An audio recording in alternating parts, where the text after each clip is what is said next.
K3 Lotto, tara na't tumaya sa K3 Lotto outlet, saya ng lahat. Hello mga kalaro, magandang hapon. Welcome sa ating 2 p.m. PCSO Lotto result. Ngayon ay araw ng Tuesday, June 16, 2026. First batch ng ating 2D at 3D Lotto. Kaya ihanda na ang inyong mga ticket, mga kalaro, at tayo po ay magsisimula na. Check your tickets.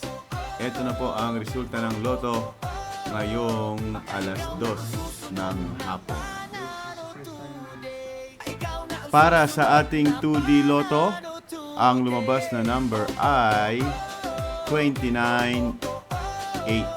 29-8, panalo ko ng 4,000 sa straight at 2,000 sa rumble, 10 pisong taya.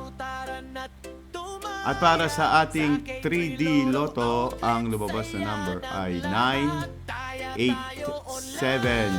987. Panalo ka ng 4,500, 10 pisong target, or 750 kung kayo po ay nag-rumble. Okay? Sa lahat ng first time, huwag kalimutang mag-subscribe, at sa lahat ng gustong tumaya ng Lotto Online, i-chat mo lang ako sa Facebook K3 Lotto Outlet. See you mamayang 5 p.m.